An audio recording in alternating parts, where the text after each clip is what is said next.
Mes chers élèves, bonjour, j'espère que vous allez bien. Dans la vidéo d'aujourd'hui, on va faire la suite des exercices de mathématiques. Page 29, on va commencer. Exercice numéro 16. Recopie et complète le tableau suivant. مطلوب منا أننا ننقلوا ونملؤوا هذا الجدول هذا. عندنا الأعداد 622 و 628 مطلوب أننا نقسموهم على هذه الأعداد 2 و 3 4 5 و9 بهذه التراتبية. إذا مطلوب أولا غنشدو 622 نقسموها على 2 شحال تعطينا 311 يعني 311. بالنسبة إلى قسمنا 622 sur 3 شنو غتعطينا؟ غتعطينا 207.33. كذلك تنمشيو فقط ان تنشدو هذا الرقم هذا تنقسموه على الاعداد اللي معطيالينا هنا. 622 مقسوم على 4 تعطينا 155.5 وبالنسبه ل 622 مقسوم على 5 تعطينا 124.4 وبالنسبه ل 622 مقسومه على 9 تعطينا 69.11. غادي نمروا باش نقسموا العدد ديال 628 سور 2 يعني نفس الارقام غادي نقسموا عليهم ونشوفوا شحال غيعطينا. هنا غتعطينا 314 314. بالنسبه ل 628 مقسوم على 3 فقط نقوموا بالقسمه غتعطينا هي 209.33 وبالنسبه ل 628 مقسوم على 4 غتعطينا 157 و 628 مقسوم على 5 غتعطينا 125.6. بالنسبه لاخر رقم عندنا 628 مقسوم على 9 غتعطينا 69.76.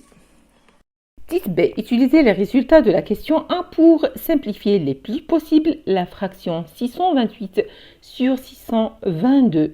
فمطلوبنا أننا نستعملوا يعني النتيجة الأولى من أجل اختزال وتبسيط هذا يعني العدد الجذري 628 أو العدد الكسري على 622 فقط يعني من أجل الاختزال ونمروا من عبر هذه المراحل اللي هما 5 فتنشدو 300 عندنا 622 على 628 الحالة الأولى وهي تنضربو 311 في 2 مقسوم على 314 على مضروبة في 2 فتنقوموا بالاختزال بالعدد 2 تنحصلوا على 311 على 314. هذه الحالة الأولى. الحالة الثانية تنديروا 622 على 628 تساوي لنا 207.33 مضروبة في 3 مقسومة على 209.33. كذلك غادي نقوموا بالاختزال بالعدد 3 فغادي نحصلوا على 207.33 على 209.33. نمر إلى الحالة الثالثة وهي يعني المقسوم على 4 فتنشدو 622 على 628 تتساوي لنا 155.5 مضروبة في 4 على 157 مضروبة في 4 كذلك. فنقوم بالاختزال بالعدد 4 بسطا ومقاما غادي نحصلوا على 155.5 على 157 تنقوموا بالقسمة ديالهم على بعضيتهم غيعطينا واحد العدد عشري اللي تيتعاود لنا في جميع المراحل. إذا غادي نمروا للمرحلة الرابعة وهي 622 على 628 تتساوي لنا 124.4 مضروبة في 5 على 125.6 مضروبة في 5. كذلك نقوم بالاختزال بالعدد 5 نحصل على 124.4 على 125.6. نمر إلى الحالة الأخيرة وهي يعني الوقت اللي غادي نقسموه على 9 فغادي نحصلوا 622 على 628 تساوي 69.11 مضروبة في 9 على 69.77 مضروبة في 9. نقوم بالاختزال بالعدد 9 نحصل على 69.11 مقسومة على 69.77.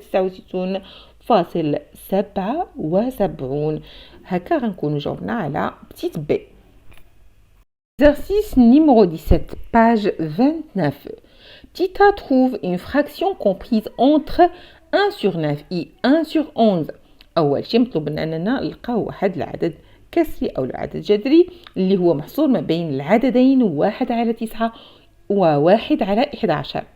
باش نحصلوا على هذاك العدد يعني الكسري اللي محصور ما بين 1 على 9 و1 على 11، فوجب أولا توحيد المقام. غادي نوحدوا المقام باش ب99. إذا غادي نضربوا في هذا العدد بسطا ومقاما في 11 وهذا العدد بسطا ومقاما 9. إذا غادي نحصلوا في العدد الأول اللي ضربناه في 11 بسطا ومقاما غنحصلوا على 11 على 99.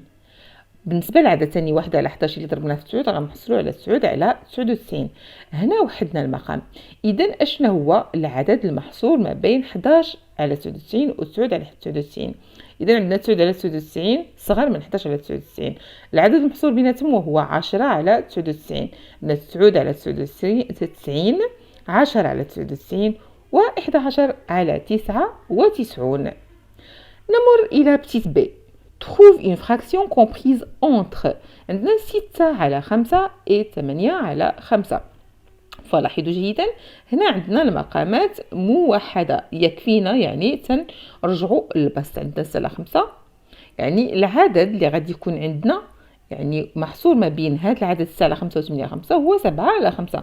6 على 5 صغر من 7 على 5 و 8 على 5. إذا غيكونوا بهذه الطريقة غادي يكون عندنا، وبهذه التراتبية أيضا. 6 على 5 محصورة عندنا 7 على 5 محصورة ما بين 6 على 5 و 8 على 5. إذا حصلنا في بتيت أ على العدد ديال 10 على 99 وفي بتيت بي عندنا هو 7 على 5. نمر إلى سي. شنو هو العدد اللي محصور ما بين 13 على 11 و 14 على 11؟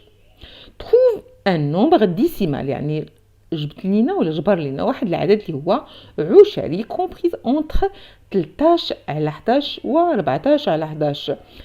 يعني غيكون هنا كاينين احتمالات عدة. مادام عندنا هنايا المقام موحد وعندنا 13 و 14 مباشرة، إذا العدد اللي غيكون ما بين 13 و 14 غتكون عندنا 13.01 13.02 13.03 13.04 إلى غاية 13.09. غادي نبداو الأعداد اللي هي محصورة ما بين هذين العددين. غيبداو أولا من 13.01 إلى غاية 13.09 وغادي نوصلوا ل 14. هادو هما الأعداد اللي غيكونوا محصورين ما بين 13 على 11 و 14 على 11. إذا أنا خديت لكم رقم واحد وهو 13.09 على 11، وممكن أنكم تعملوا 13.01 على 11 أو لا 13.02 على 11 أو لا 13.03 أو 4 أو 5 أو 6 أو 7 أو 8 أو 9 على 11. دائما تنغيروا فقط البسط.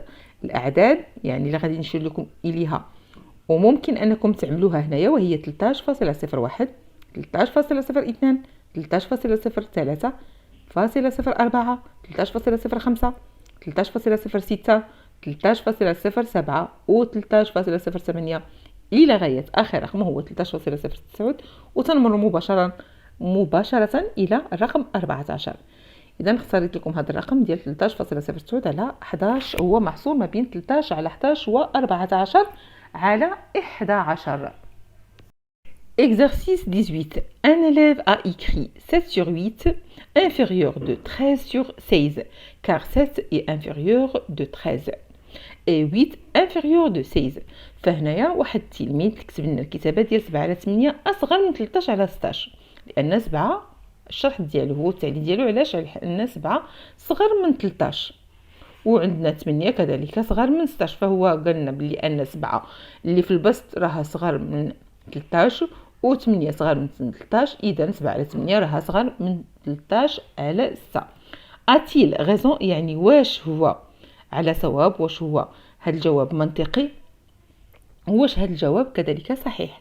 نو اول شيء خصنا نوحدوا المقام باش نشوفوا شكون اكبر بسطا.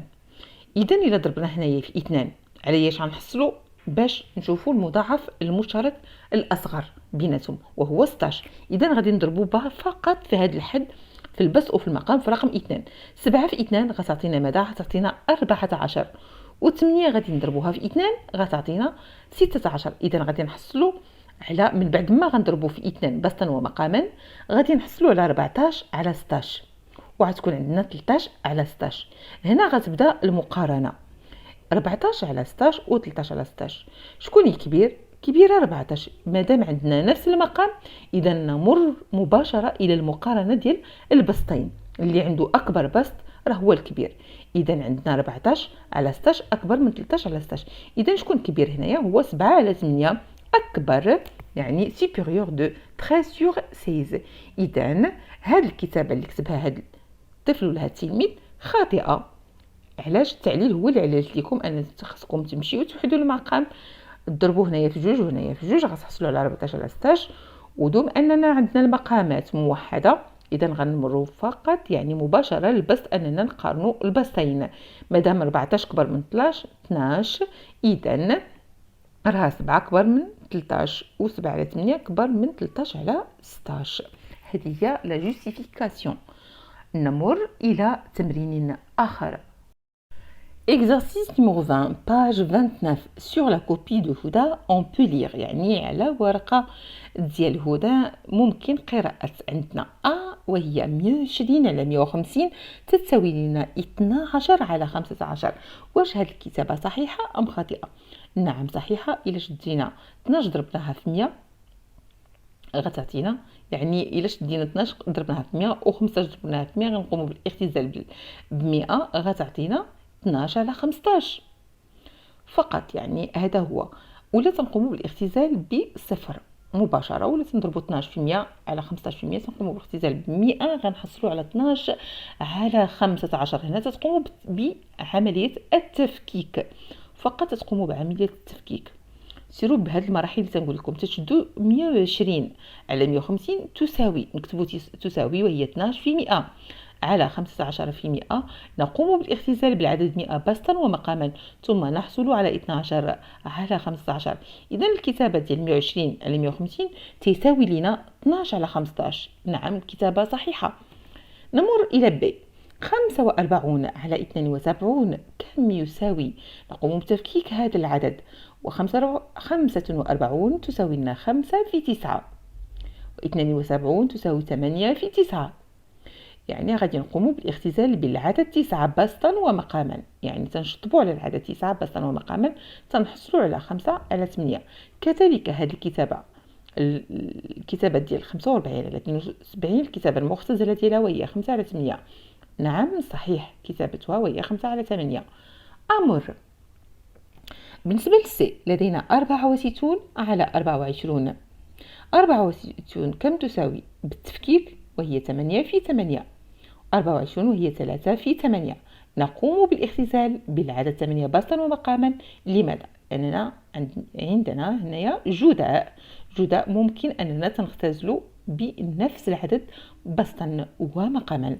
ثم نقوم بالاختزال بالرقم 8 فيتبقى لدينا 8 على 3.